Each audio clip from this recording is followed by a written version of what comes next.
রাহমাতুল লিল আলামিন বলছেন, বান্দা যখন সিজদায় যায় কপালটা তার মাটিতে লাগে না, রহমানের দরবারে গিয়ে লাগে। আফসোস আমাদের জন্য সেই সিজদাকে না বুঝার কারণে। আপনাদের মসজিদেও হয়তো অনেকবার আপনারা লক্ষ্য করেছেন, রুকুতে না হয় সিজদাতে না হয় বৈঠকে ইমাম যদি কোনো রকম একটু দেরি করে, 5-10 সেকেন্ড যদি একটু সালাম ফিরাতে দেরি করে কিংবা উঠতে দেরি করে, পিছন থেকে একটা কাশি নামক মিসকল চলে আসে।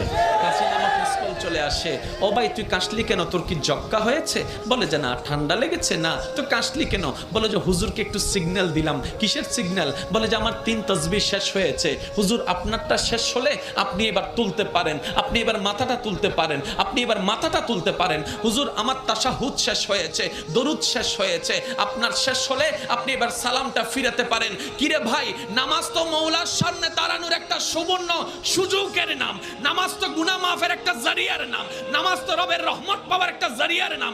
এখানে এসে তুই তাড়াতাড়ি করছিস কেন? বলে যে আফসোস, আমি নামাজটা জেনেছি, বুঝার মতো বুঝতে পারিনি। জেনেছে তারা শুধু সপ্তাহে জুমার দিন যায়, আজকে যেমন গিয়েছে 2 রাকাতের জন্য। আর যারা নামাজ বুঝতে পেরেছে তারা তো 5 ওয়াক্ত পড়ে পড়ে হাজার ব্যস্ততার মধ্যে রাতের ঘুমটাকে হারাম করে গভীর রাতে তাহাজ্জুদ নামাজে দাঁড়াইয়া যায়। কাউকে টেনে মসজিদে আনা যায় না। ওরা হচ্ছে জান্নেওয়ালা, আমার মতো আপনার মতো। আর যারা নামাজকে বুঝতে পেরেছে, নামাজের স্বাদ বুঝতে পেরেছে, নামাজের মজা বুঝতে পেরেছে, রুকুর মজা বুঝতে পেরেছে, সিজদার প্রশান্তি বুঝতে পেরেছে, তাদেরকে টেনে সিজদা থেকে তোলাও যায় না। সেজন্য এখন আপনারা সিদ্ধান্ত নেন, কি জানার তলে থেকে ঝগড়া করবেন নাকি বুঝার তলে থেকে মওলার সাথে প্রেম করবেন। আপনাদের ব্যাপার, আপনাদের ব্যাপার, আপনাদের ব্যাপার, যার যার ব্যাপার। সব একটা কথা বলি, আল্লাহ আমাদেরকে দুনিয়াতে যতটুকু বিষয় দান করেছেন অর্ধেক হায়াত শেষ, বাকি আছে আমাদের অল্প একটু। ভাইয়া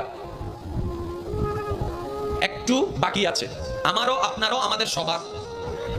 মরার সময় অন্তত এমন কিছু রেখে যেন না যেন এলাকার মানুষ আপনার মৃত্যুর সংবাদটা শুনে আলহামদুলিল্লাহ বলে। এমন কিছু রেখে যেন না যেন আপনার ছেলেরা, আপনার নাতিরা আপনার নাম শুনলে যেন লানত দেয়।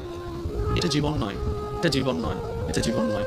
এমন একটা জীবন বানান যেন আপনার মৃত্যুর সংবাদটা শুধু আপনার পরিবারের মুখে চোখের মধ্যে মলিনতা আর অশ্রু আনবে না, শুধু আপনার আশেপাশে পরিচিতরা পর্যন্ত বলবে, আহ আফসোস, আজকে একজন নেককার বান্দাকে হারিয়ে ফেলেছি, আজকে একজন মায়ার মানুষকে হারিয়ে ফেলেছি, আজকে একটা মমতার মানুষকে হারিয়ে ফেলেছি। যেভাবে সিদ্দিকে আকবরের দুনিয়া থেকে যাওয়ার পরে জগৎ কান্না করেছে, ফারুকে আজম যাওয়ার পরে জগৎ কান্না করেছে, ওসমান আলী যাওয়ার পরে জগৎ কান্না করেছে, ইমাম হোসেন কারবালায় শহীদ হওয়ার পরে 2005 সালে চট্টগ্রামের মানুষ পর্যন্ত কান্না করছে। আল্লাহু আকবার।